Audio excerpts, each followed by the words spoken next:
জুলাই সনদ বাস্তবায়নে গণভোটে হ্যাঁ জয়ী করার আহ্বান প্রধান উপদেষ্টা। উৎসব মুখর পরিবেশে ফেব্রুয়ারিতে নির্বাচন ফের জানালেন সিইসি। হাদি হত্যার মূল অভিযুক্তের অবস্থান এখনও শনাক্ত করতে পারেনি সরকার, জানালেন স্বরাষ্ট্র উপদেষ্টা। নির্বাচনের আগেই বিচার চায় ইনকিলাব মঞ্চ। গণমাধ্যমে আক্রমণ, জুলাই চেতনায় আঘাত, বলছে বিএনপি। প্রথম আলো ডেইলি স্টারে হামলায় গ্রেফতার 17।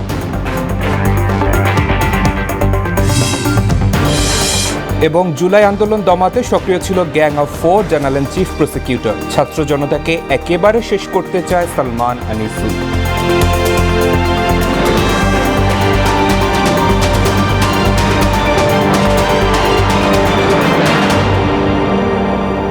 আসসালামু আলাইকুম, সবাইকে মোহনা সংবাদে স্বাগত। শুনছিলেন শিরোনাম, পুরো সংবাদ জুড়ে সঙ্গে আছি শেখ সাব্বির হোসেন। জুলাই সনদ বাস্তবায়নে গণভোটে হ্যাঁ জয়ী করার আহ্বান জানিয়েছেন প্রধান উপদেষ্টা অধ্যাপক মোহাম্মদ ইউনূস। সুষ্ঠু নির্বাচন আয়োজনে সরকার বদ্ধপরিকর বলেও জানান তিনি। ভোটের গাড়ি উদ্বোধনী অনুষ্ঠানে দেয়া এক ভিডিও বার্তায় একথা বলেন প্রধান উপদেষ্টা। এ সময় নির্বাচন বানচালের ষড়যন্ত্র রুখে দিতে সরকার সতর্ক আছে বলেও জানান তথ্য ও সম্প্রচার উপদেষ্টা সৈয়দা রিজওয়ানা হাসান। উষা ফেরদৌসের প্রতিবেদন। জাতীয় নির্বাচন ও জুলাই সনদের বিষয়ে গণভোট নিয়ে প্রচারণার কাজ শুরু করেছে সুপার কারাভ্যান নামের 10টি ভোটের গাড়ি। জাতীয় সংসদ ভবনের দক্ষিণ প্লাজায় উদ্বোধন হয় সুপার কারাভ্যানের। এতে অংশ নেন তথ্য ও সম্প্রচার উপদেষ্টা সৈয়দা রিজওয়ানা হাসান, সংস্কৃতি উপদেষ্টা মোস্তফা সরোয়ার ফারুকী, নির্বাচন কমিশনের সিনিয়র সচিব আক্তার আহমেদ এবং প্রধান উপদেষ্টার প্রেস সচিব শফিকুল আলম। এ সময় এক ভিডিও বার্তায় অন্তর্বর্তী সরকারের প্রধান উপদেষ্টা অধ্যাপক ডক্টর মোহাম্মদ ইউনূস বলেন, ভোটাধিকার সবার সাংবিধানিক অধিকার। আমরা এমন একটি নির্বাচন চাই যেখানে থাকবে না ভয়, থাকবে না বাধা, থাকবে কেবল জনগণের মুক্ত ও নির্ভীক মত প্রকাশ। সরকার সেই পরিবেশ নিশ্চিত করতে বদ্ধপরিকর। জুলাই সনদ বাস্তবায়নে গণভোটে হাঁ ভোট দেওয়ার আহ্বান জানান প্রধান উপদেষ্টা প্রফেসর মোহাম্মদ ইউনূস। এবারের নির্বাচনে আপনি আরো একটা ভোট দেবেন, জুলাই সনদের ভোট। এই সনদ দেশের মানুষ পছন্দ করলে দেশ আগামী বহু বছরের জন্য নিরাপদে চলবে বলে আমার দৃঢ় বিশ্বাস। আপনি যদি এই সনদ সমর্থন করেন তবে গণভোটে অবশ্যই হ্যাঁ ভোট দেন। পরে গণমাধ্যমের মুখোমুখি হন তথ্য ও সম্প্রচার উপদেষ্টা সৈয়দা রিজওয়ানা হাসান, সংস্কৃতি উপদেষ্টা মোস্তফা সরোয়ার ফারুকী ও নির্বাচন কমিশনের সিনিয়র সচিব আক্তার আহমেদ। চিহ্নিতভাবে যদি কেউ একজন একটা স্লোগান দিয়ে আসেন, তাহলে সেটা আচরণ বিধিমালা ভঙ্গের কারণে তাদেরকে চিহ্নিত করে আইনের আওতায় নেওয়া হবে। বাংলাদেশ গণতান্ত্রিক ধারায় যাক, এটা যারা চায় না তারা নানা রকম বাধা সৃষ্টি করবে। আমাদের এই বাধা অতিক্রম করে নির্বাচনের দিকে আগাতে হবে। নির্বাচনের জন্য সাধারণত যে ধরনের চ্যালেঞ্জগুলো থাকে সেই ধরনের চ্যালেঞ্জগুলো মোকাবেলায় সরকার পূর্ণ প্রস্তুতি নিয়েছে। উষা ফেরদৌস, মোহনা সংবাদ, ঢাকা। সকল রাজনৈতিক দল ও দেশের মানুষ নির্বাচনের অপেক্ষায় আছে বলে মন্তব্য করেছেন সিইসি এএমএম নাসির উদ্দিন। সকালে রাজধানীর তেজগাঁও মেইল প্রসেসিং সেন্টারে পোস্টাল ব্যালটের কার্যক্রম পরিদর্শন শেষে গণমাধ্যম কর্মীদের সঙ্গে আলাপকালে একথা বলেন তিনি। বলেন, উৎসবমুখর পরিবেশে ফেব্রুয়ারিতে নির্বাচন অনুষ্ঠিত হবে। এদিকে সিইসির সঙ্গে সাক্ষাৎ শেষে বিএনপির স্থায়ী কমিটির সদস্য সালাউদ্দিন আহমেদ জানান, আসছে শনিবার দলটির ভারপ্রাপ্ত চেয়ারম্যান তারেক রহমান ভোটার হওয়ার জন্য আবেদন করবেন। এমআর আসাদের রিপোর্ট।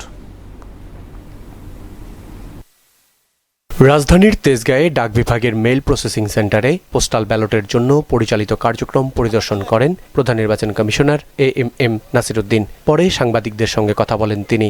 জানান, জাতীয় নির্বাচন গণভোট নিয়ে আশাবাদী দেশের মানুষ।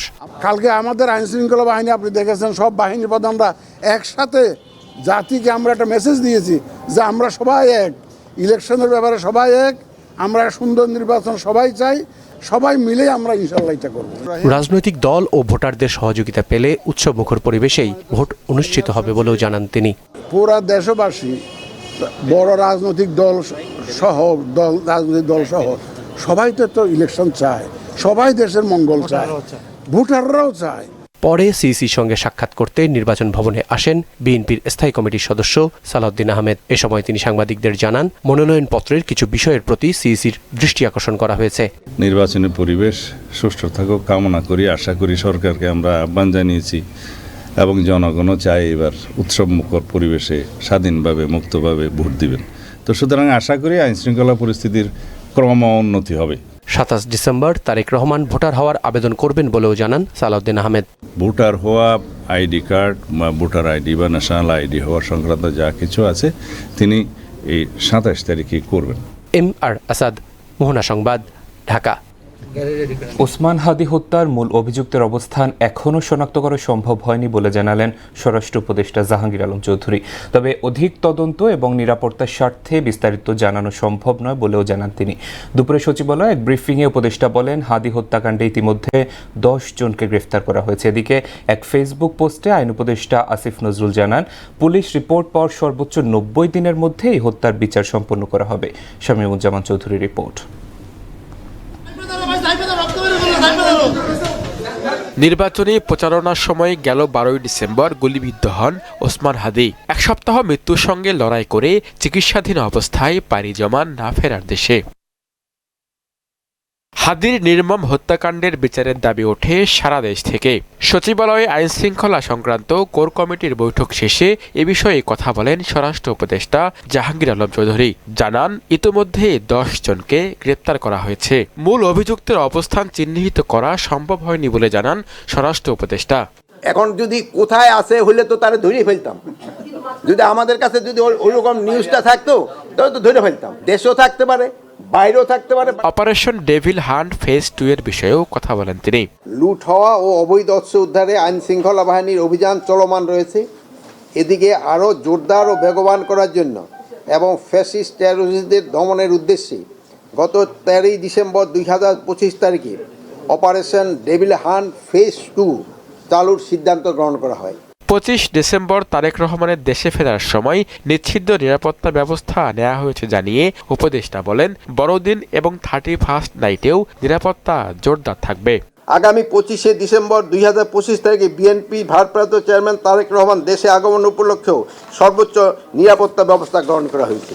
আবেদনের পরিপ্রেক্ষিতে প্রথম আলো ডেইলি স্টারের সম্পাদক সহ নিরাপত্তা ঝুঁকিতে থাকা 20 জনকে গানম্যান দেওয়া হয়েছে বলে জানান তিনি। যারা হিট লিস্ট বা ভালনারেবল তাদের আমরা অলরেডি হাতিয়ার গানম্যান আমরা দিয়ে দিয়েছি। এদিকে ওসমান হাদির হত্যাকাণ্ড নিয়ে এক ফেসবুক পোস্টে আইন উপদেষ্টা আসিফ নজরুল বলেন, পুলিশ রিপোর্ট পাওয়ার সর্বোচ্চ 90 দিনের মধ্যেই বিচার সম্পন্ন করা হবে। উপদেষ্টা জানান, শহীদ ওসমান হাদি হত্যার বিচার হবে দ্রুত বিচার ট্রাইব্যুনালে। শামীমুজ্জামান চৌধুরী, মোহনা সংবাদ, ঢাকা। ওসমান হাদি হত্যার বিচারে বিশেষ ট্রাইব্যুনাল সহ আন্তর্জাতিক গোয়েন্দা সংস্থার অন্তর্ভুক্তির বিষয়ে সরকারকে 24 ঘন্টার আলটিমেটাম দিয়েছে ইনকিলাব মঞ্চ। নির্বাচনের আগেই এই হত্যার বিচার নিশ্চিতের দাবি করে সংগঠনটি। দুপুরে এক ব্রিফিংয়ে এসব কথা বলেন ইনকিলাব মঞ্চের সদস্য সচিব আবদুল্লাহ আল জাবের। এদিকে শাহবাগে এক বিক্ষোভ সমাবেশে আগামীকাল বিকেলে শহীদি শপথ নেয়ার ঘোষণা দেন ইনকিলাব মঞ্চ। আরও জানাচ্ছেন মুদাসসির আলী। ইনকিলাব মঞ্চের মুখপাত্র ওসমান হাদিকে হত্যার মূল হোতাদের গ্রেপ্তার তো দূরেই থাক, তাদের অবস্থান সম্পর্কে কোনো তথ্যই নেই পুলিশ কিংবা গোয়েন্দা সংস্থার কাছে। শেষ অবস্থানটা সুনির্দিষ্টভাবে আমাদের কাছে এভাবে তথ্য নাই। এ নিয়ে তীব্র ক্ষোভ প্রকাশ করেন ইনকিলাব মঞ্চের নেতা কর্মীরা। এক ব্রিফিংয়ে নির্বাচনের আগে হত্যাকারীদের গ্রেফতার এবং বিচারের মুখোমুখি করতে না পারলে কঠোর আন্দোলনের হুঁশিয়ারি দেন মঞ্চের সদস্য সচিব আবদুল্লাহ আল জাবের। ওসমান হাদির বিচার হবে না, কিন্তু সরকারের স্থিতিশীলতা রক্ষার জন্য আমাদের তার সাথে বসে লিয়াজও করতে হবে, সেই টিম ওসমান হাদি বানাইয়া যায় না। দ্রুত বিচারিক ট্রাইব্যুনাল গঠন করে 30 কার্যদিবসের মধ্যে বিচার কাজ সম্পন্নের পাশাপাশি তদন্তে আন্তর্জাতিক গোয়েন্দা সংস্থার অন্তর্ভুক্তির দাবি জানানো হয়। আগামী 24 ঘন্টার মধ্যে তারা দ্রুত বিচারিক ট্রাইব্যুনাল গঠন এবং এটার ক্ষেত্রে তারা যেই আন্তর্জাতিক গোয়েন্দা সংস্থা যেমন FBI এবং স্কটল্যান্ড ইয়ার্ডের মতো যারা পেশাদারী গোয়েন্দা সংস্থা রয়েছে তাদের সহায়তা নিতে হবে এবং রাষ্ট্রকে আপনাদের সামনে এসে জানাতে হবে যে তারা এই সহায়তার ক্ষেত্রে কি কি পদক্ষেপ গ্রহণ করেছে। ওসমান হাদির রক্তের সাথে এক বিন্দু ছাড় নাই। অন্তর্বর্তী সরকারের অবহেলায় হাদির রক্ত ঝরেছে দাবি ইনকিলাব মঞ্চের। আমরা স্পষ্ট করে বলতে চাই যে স্বরাষ্ট্র উপদেষ্টা, সহকারী উপদেষ্টা, আইন উপদেষ্টা থেকে শুরু করে প্রত্যেকে প্রচুর পরিমাণে দায়িত্ব অবহেলার কারণেই আজকে হাদি ভাইয়ের এই রক্ত এই বাংলার জমিনে ঝরেছে। পরে শাহবাগ থেকে একটি বিক্ষোভ মিছিল বের করা হয়, যা শেষ হয় শহীদ মিনারে গিয়ে। মঙ্গলবার বিকেলে শহীদি শপথ নেয়ার ঘোষণা দেয় ইনকিলাব মঞ্চের নেতারা। মুদাসসির আলী, মোহনা সংবাদ, ঢাকা। সম্প্রতি সংবাদ মাধ্যমের ওপর চালানো হামলা, গণতন্ত্র আর জুলাই চেতনার উপর আঘাত, এমন মন্তব্য করে বিএনপি মহাসচিব মির্জা ফখরুল ইসলাম আলমগীর বললেন, গণতন্ত্রকামী মানুষের এক কাতারে আসার সময় হয়েছে, আর বিভিন্ন প্রতিষ্ঠানে উশৃঙ্খল জনতার মত তৈরিকে গণতন্ত্র বিরোধী কর্মকাণ্ড হিসেবে উল্লেখ করেন বিএনপির সিনিয়র যুগ্ম মহাসচিব রুহুল কবির রিজভী। রাজধানীতে আলাদা অনুষ্ঠানে এসব কথা বলেন তারা। তানজিদ ভুঁইয়ার প্রতিবেদন। বাংলাদেশ জাতীয়তাবাদী মুক্তিযুদ্ধের প্রজন্ম দলের কেন্দ্রীয় নবগঠিত কমিটির নেতারা শহীদ প্রেসিডেন্ট জিয়াউর রহমানের সমাধিতে শ্রদ্ধা নিবেদন করেন। পরে সংগঠনের আহ্বায়ক ইশাক হোসেন বলেন, জুলাই শক্তি এবং মুক্তিযুদ্ধের আদর্শের আগামীর বাংলাদেশ গড়ে তোলা হবে। 54 বছরেও দেখি নাই যে মুক্তিযুদ্ধকে হেয় প্রতিপন্ন করে, একেবারে পাবলিকলি যেভাবে হেয় প্রতিপন্ন করে এবং সম্পূর্ণ মিথ্যা বিভ্রান্তিকর তথ্য দিয়ে বিতর্কিত করার চেষ্টা করা হচ্ছে, শুধু কেবলমাত্র ৭১ একটি দলের যে ভূমিকা ছিল সেই ভূমিকাটিকে আড়াল করার জন্য। এ সময় বিএনপির সিনিয়র যুগ্ম মহাসচিব রুহুল কবির রিজভী বলেন, বিভিন্ন ইস্যুতে দেশব্যাপী আক্রমণের ঘটনা গণতন্ত্রকে ব্যাহত করছে। জনমনে স্বস্তি ফেরাতে ফেব্রুয়ারিতেই ইনক্লুসিভ নির্বাচনের পরিবেশ নিশ্চিতের তাগিদ দেন তিনি। উশৃঙ্খল ভীরতন্ত্র, দলবদ্ধভাবে আক্রমণ বন্ধ করতে হবে, মবক্রেসি বন্ধ করতে হবে, বন্ধ করে মানুষের মধ্যে শান্তি, স্বস্তি এবং ফেব্রুয়ারিতে অবাধ সুষ্ঠু নির্বাচন, ইনক্লুসিভ নির্বাচন, এই নির্বাচনের পরিবেশ নিশ্চিত করতে হবে।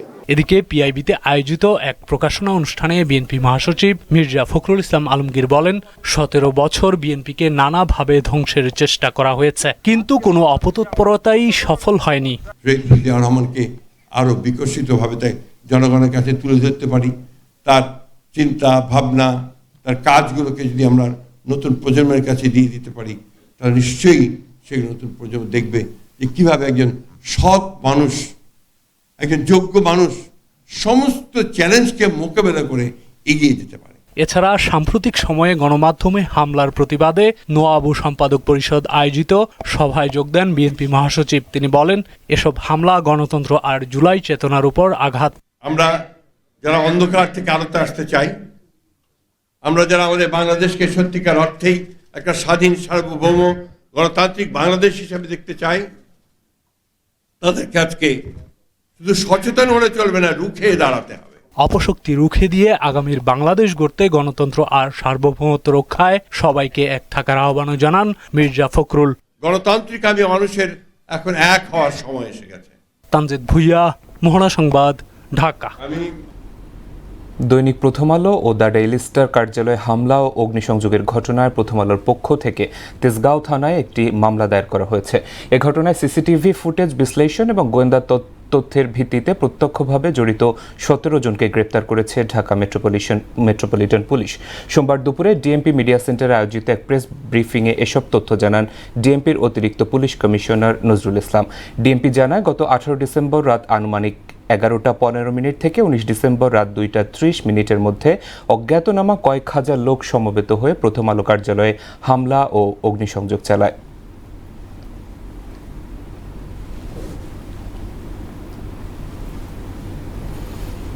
জুলাই গণঅভ্যুত্থানকালে ছাত্র জনতাকে একেবারে শেষ করে দেওয়ার চেষ্টা করেছিলেন সালমান এফ রহমান এবং আনিসুল হক।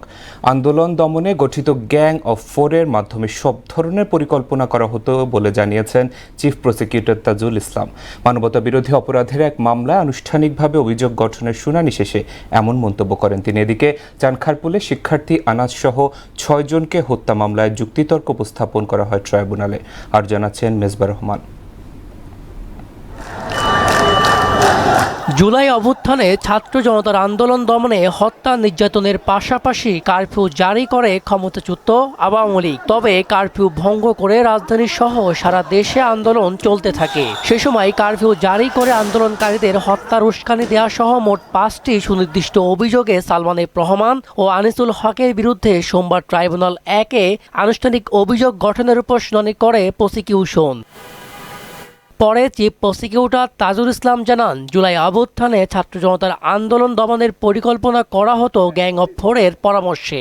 সালমান আনিসুল ছাড়াও গ্যাংয়ের সদস্যরা ছিলেন আসাদুজ্জামান খান কামাল ও মোহাম্মদ আলী আরাফাত। জুলাই আগস্টে ছাত্র জনতার অভ্যুত্থান চলাকালীন সময় নিরস্ত্র সিভিলিয়ান পপুলেশনকে হত্যা করা, তাদেরকে দমন করা এবং তাদেরকে সাইলেন্ট করে দেওয়ার জন্য 4 জন ব্যক্তিকে দায়িত্ব দেওয়া হয়েছিল। তার মধ্যে সালমান এফ রহমান, আনিসুল হক, মোহাম্মদ আলী আরাফাত এবং স্বরাষ্ট্রমন্ত্রী আসাদুজ্জামান খান কামাল, এই 4 জনে যাদেরকে গ্যাং অফ ফোর নামে ডাকা হতো। কারফিউ জারির মাধ্যমে ছাত্র জনতাকে শেষ করে দিতে শেখ হাসিনাকে পরামর্শ দেওয়া হয়েছিল বলেও জানান তাজুল ইসলাম। জরুরি অবস্থা জারির জন্য প্রধানমন্ত্রীকে পরামর্শ দিয়েছেন এবং সেই জরুরি অবস্থা কার্যকর করার ব্যবস্থা করেছেন। ছাত্র জনতাকে হত্যা করার জন্য নির্দেশনা, পরিকল্পনা সবকিছু এই গ্যাং অফ ফোরের মাধ্যমে হয়েছে। এদিন একই ট্রাইব্যুনালে রাজধানীর চাঙ্গারপোলে শিক্ষার্থী আনাস সহ 6 জনকে হত্যা মামলায় যুক্তিতর্ক উপস্থাপন। মোহনা টেলিভিশনে গাজীপুর প্রতিনিধি আতিকুর রহমানের চিকিৎসা সহায়তায় পাশে দাঁড়িয়েছে মোহনা পরিবার। সন্ধ্যায় মোহনা ভবনে এক অনুষ্ঠানে তার হাতে নগদ অর্থ তুলে দেন প্রতিষ্ঠানের এক্সিকিউটিভ ডিরেক্টর এম.এ. মালেক। তিনি বলেন, ভবিষ্যতেও সহযোগিতার এ ধারা অব্যাহত থাকবে। এ সময় মোহনা টেলিভিশনের বার্তা বিভাগের কর্মকর্তা, কর্মচারী ও কলাকুশলীরা উপস্থিত ছিলেন। মোহনা পরিবারের একজন সদস্য হিসেবে আমরা সকলেই পাশে দাঁড়াবার চেষ্টা করেছি এবং শুধু আমরা এখান থেকেই নয়, সারা বাংলাদেশের আমাদের প্রতিনিধি যারা আছেন সকলেই কিছুটা আর্থিক সহযোগিতার হাত বাড়িয়ে দিয়েছেন। মোহনা পরিবার যে সকলের পাশে আছে, এটাই সবচেয়ে বড় কথা। আগামী দিনে আমাদের যে কোনো ভাইয়েরাই সমস্যায় পড়লে সমবেদনা জানিয়ে আমরা পাশে থাকবো, এই প্রত্যাশা আমি রাখি। এনসিপির খুলনা বিভাগীয় প্রধান ও শ্রমিক শক্তির কেন্দ্রীয় সংগঠক মোতালেব শিকদারকে প্রকাশ্যে গুলি করা হয়েছে। দুপুরে সোনাডাঙ্গা আবাসিক এলাকার পাশে এই হামলার ঘটনা ঘটে। আশঙ্কাজনক অবস্থায় তাকে উদ্ধার করে খুলনা মেডিকেল কলেজ হাসপাতালে ভর্তি করা হয়। তার কানে গুলি লেগেছে বলে জানিয়েছেন চিকিৎসকরা। ঘটনার পর সোনাডাঙ্গা থানা পুলিশ ঘটনাস্থল পরিদর্শন করেছে। তবে এই হামলার পেছনে কারা জড়িত সে বিষয়ে তাৎক্ষণিকভাবে পুলিশের কোনো বক্তব্য পাওয়া যায়নি।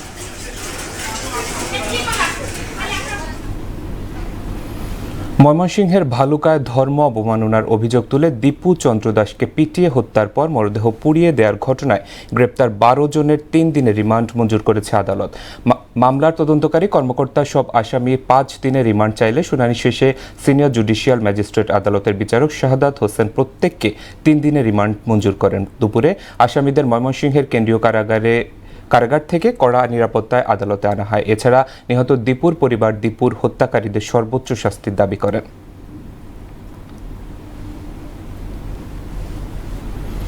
এবার আন্তর্জাতিক প্রসঙ্গ। ফিলিস্তিনের গাজা উপত্যকায় চলমান যুদ্ধবিরতির মধ্যে প্রস্তাবিত রাষ্ট্রের অপর অংশ পশ্চিম তীরে নতুন করে 19টি বসতি স্থাপনের অনুমোদন দিয়েছে ইসরায়েল। আন্তর্জাতিক মহল এর নিন্দা জানিয়েছে। এদিকে বিশ্ব স্বাস্থ্য সংস্থার মহাপরিচালক টেড্রোস আধানম গেব্রেয়াসুস বলেছেন, গাজায় দুর্ভিক্ষ মোকাবেলায় অগ্রগতি হলেও পরিস্থিতি এখনও অত্যন্ত নাজুক। খেলার খবর, ক্রিকেট। শুরুতে বিপিএল আয়োজনের পরিকল্পনায় ছিল জাঁকজমকপূর্ণ উদ্বোধনী অনুষ্ঠানে। নিরাপত্তার শঙ্কায় সেই ভাবনা থেকে সরে আসে বিসিবি। পরে সীমিত পরিসরে উদ্বোধনী অনুষ্ঠান চূড়ান্ত করা হয়। দেশের সামগ্রিক পরিস্থিতি বিবেচনায় বারবার পরিকল্পনায় পরিবর্তন আনা হচ্ছে বলে জানান বিপিএল গভর্নিং কাউন্সিলের সদস্য সচিব ইফতেখার রহমান। বাংলাদেশ স্পোর্টস জার্নালিস্ট অ্যাসোসিয়েশনের আয়োজনে রংপুর রাইডার্স বিএসজেএ ক্রিকেট টুর্নামেন্টের ফাইনাল খেলা শেষে সংবাদ মাধ্যমের মুখোমুখি হয়ে তিনি কথা বলেন। আমরা 26 তারিখে শুরু করে আমরা ছোট করে অনুষ্ঠান, কিছু ওপেনিং সেরেমনিও আবার ওই দিন জানেন যে শুক্রবার, তো সুতরাং 2:15-তে শুরু করতে হচ্ছে। সেই জন্য খেলাটা 3টার সময় করে দেওয়া হয়েছে। আর মাঝখানে কিছু আমাদের যেরকম সেলিব্রেট করি ওইভাবে করে ওপেনিং সেরেমনিটা করে দেওয়া হচ্ছে। শেষ করব মোহনা সংবাদ, যাওয়ার আগে শিরোনামগুলো আরও একবার।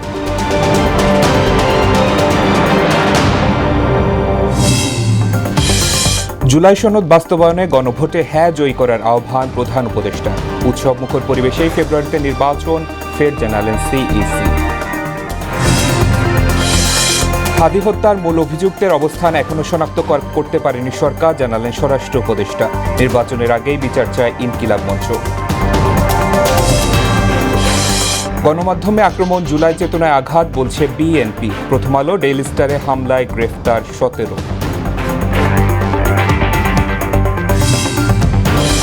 এবং জুলাই আন্দোলনে দমাতে সক্রিয় ছিল গ্যাং অফ 4, জানালেন চিফ প্রসিকিউটর। ছাত্র জনতাকে একেবারে শেষ করতে চায় সালমান হানিফি। এই ছিল মোহনা সংবাদে। পরবর্তী সংবাদ দেখবেন রাত 12টায়। মোহনার সবশেষ খবর জানতে ভিজিট করুন www.mohana.tv। সংবাদ দেখতে পারেন ফেসবুক এবং ইউটিউবে। এতক্ষণ সঙ্গে থাকার জন্য ধন্যবাদ সবাইকে।